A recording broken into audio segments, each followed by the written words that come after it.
Good afternoon, and thanks for joining us. I'm Judy Simpson. If you want to know what your fellow Vermonters think about things, the best source is likely UVM's Center for Rural Studies. Every year for the past 27 years, the center conducts a statewide Vermonter poll. The poll gauges public opinion on a host of issues, such as paid family leave, broadband availability, and eating habits. There is much more to the poll and to the Center for Rural Studies, so to find out, I'm joined by Michael Moser. Michael wears many hats within the Center for Rural Studies. He's a research specialist, and he's also the coordinator of the Vermont State Data Center. Thanks so much for coming in. Thanks for having me. So what is the UVM Center for Rural Studies? Well, the Center for Rural Studies is a research center based within the University of Vermont, and we conduct research with Vermont agencies and departments in the state government, with nonprofit organizations, and really for anyone that comes to us, sometimes the federal government, sometimes national organizations as well. Mm-hmm. And so what do you do at the center?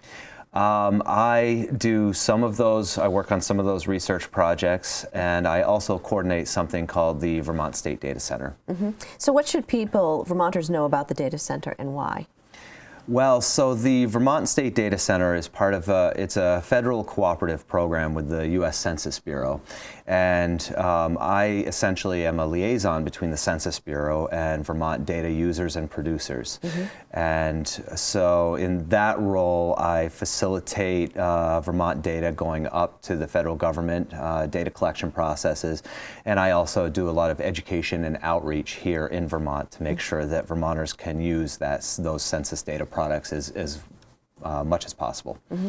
And so for some people it might seem trivial to collect census information, but the reality is that the census helps determine how more than $400 billion in federal funding is spent each year. So this is really important work for the state. Yes, absolutely. So you know, we all pay federal taxes, and that money goes out of the state, but Vermont actually receives more in federal dollars back than it sends out. And in order to ensure that we're receiving as much federal money as we're supposed to, we need to accurately count every single Vermonter. Mm-hmm. And so the next U.S. Census is 2 years away in 2020, but work is already underway behind the scenes. Rebecca Gollin tells us more about that. How many people live in Brattleboro? What percentage of Fairfax residents commute for work? What's the average age of a citizen in Bradford? These questions and more are answered every 10 years in the census. This data is available on the census website right now. While there's still some time before the next one in 2020, there's a lot to do to get ready. We only get one chance a decade to count everyone in the United States. Cynthia Gillum is a geographic specialist with the Census Bureau. She is leading training workshops for towns and municipalities in advance of the 2020 count. Today we had a workshop about the local update of census addresses, LUCA. It's an operation that the census takes on ahead of Census 2020 for decennial to make sure that we have all of the local addresses in the United States in our master address file. Having up-to-date addresses not only helps the Census Bureau get the most accurate results, it also helps towns stay on top of the information they need. We're going to participate as part of the statewide effort in partnership with 911 to update and improve the census address lists, but we also want the towns to know that they can have a role in that at the local level. Leslie Pelch works for the Vermont Center for Geographic Information. She helped organize the workshop. It's important that towns know about the effort to update addresses because the information that gets collected can have a big impact. The census count is used to make decisions about representation in Congress and also about money and how money flows to the states.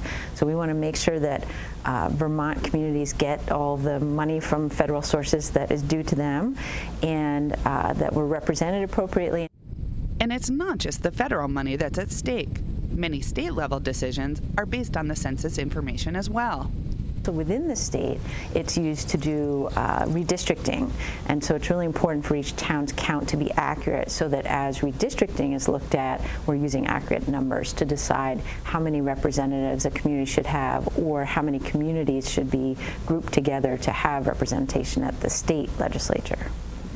Census data is very important to our town. We're in the process of updating our town plan, and we're using a lot of the community surveys and local data from anything from commute time to what kind of heating oil people use. You know, I find that data is so important across the board for town planning, as well as using it for grant applications and figuring out what the needs are in our town.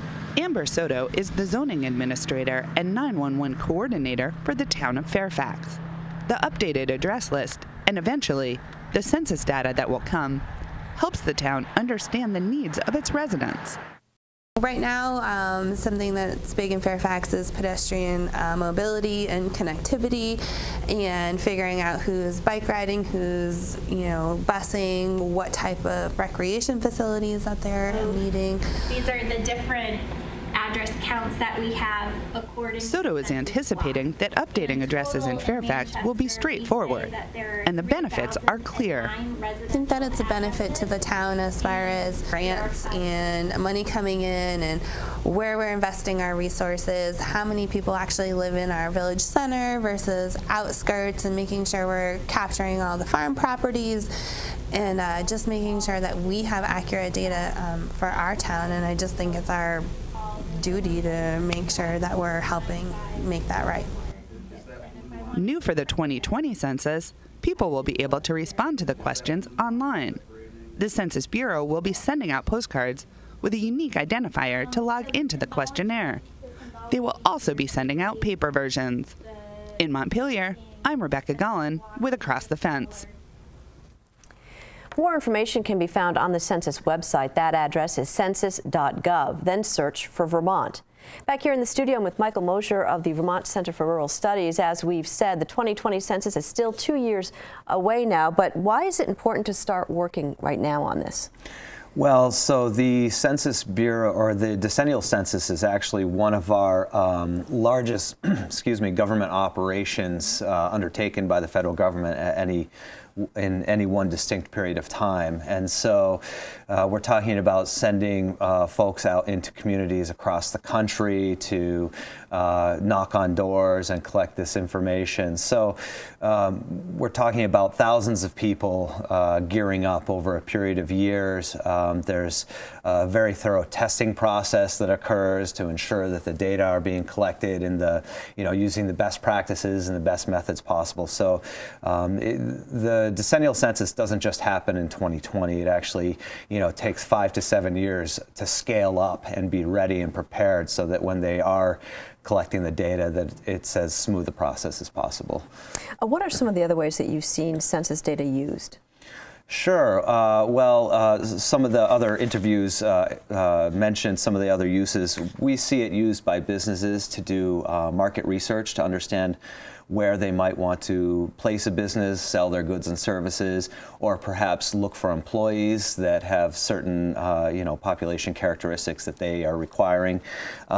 We see the nonprofit sector use Census Bureau data to apply for grants. Often, a lot of times federal grants require that you use Census Bureau data to prove that the population you're trying to serve is deserving of those programs. We see municipalities using the Census Bureau data for their planning processes, and state government as well for planning and projecting, forecasting what the needs are going to be of the population into the future. So lots of different ways that it's used. I'm at the University of Vermont, and academics are always using the Census Bureau data. I do a lot of education with students as well as they're in their, as they're learning about data, and I'll go in and chat with them about how it's important, and they do community profiles and things like that in their classroom activities as well. Are people surprised to realize how much information is gathered? Yeah, I'd say so. The Census Bureau doesn't just collect the data decennially, so every 10 years. They also have ongoing data collection processes. The American Community Survey is one of those, which is just continuous data collection across the country, as well as in Vermont, obviously. And the Census Bureau is the federal government's statistical organization, so they partner with other entities in the federal government, like the Bureau of Labor. They'll work with them to produce labor statistics. They'll work with the Agency of Housing and Urban Development, so HUD. They'll work with them to collect data. So across the board, they're working with lots of different agencies all the time to produce hundreds of data sets, actually. Mm-hmm. Yep. Do things change that much in Vermont from one census to the next? So 10 years is a long period of time. Mm-hmm. Populations change quite a bit in 10 years. And so it's certainly, that's why we have something called the American Community Survey, so that there's always sort of updated data that's trickling in on a regular basis to sort of capture those trends as the smaller trends as they're happening over time. The decennial census is really, at this point, it serves as a sort of a foundational piece for our data collection in the intercensal years. Mm-hmm. Are there different ways that the data is collected? You mentioned postcards will go out. Yeah, so for the decennial census, in 2020 there will be postcards being sent out to every address in the country, as a matter of fact, which is a huge effort, obviously. And those postcards will have a special code that you'll be able to use to go online and respond to the decennial census for your household.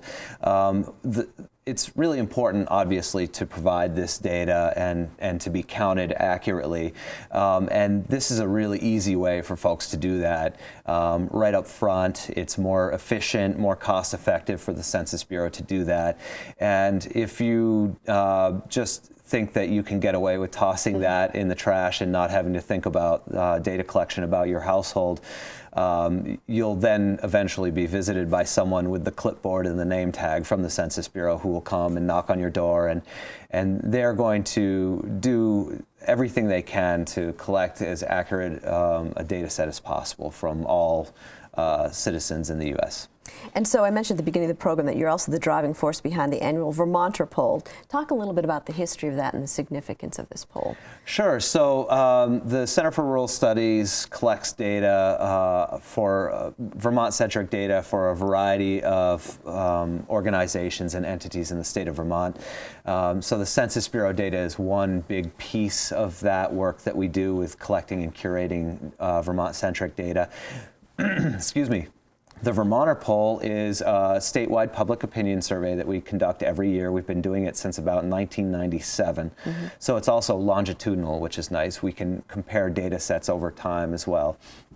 And that's a contract project where researchers, organizations can contract with the center to ask a handful of questions and get statewide opinions on issues that are important to their organization, their research, or to Vermonters in general. Mm-hmm. Can you give me some examples of some of the research? Sure. So on the Vermonter poll, we collect data on migrant labor and opinions about migrant labor in the state of Vermont.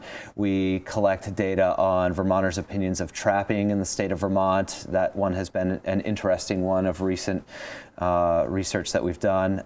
We collect data on things like sugar-sweetened beverages, sodas, and how Vermonters feel about perhaps being taxed to drink sodas. And policymakers can turn around and use that information, that public opinion information, to help them understand where voters sit and how they feel about these things. And that's, it's very useful for those purposes. Right, and also to imagine as time goes on, people's opinions change too, which is why it's important to keep up to date on that. They absolutely do.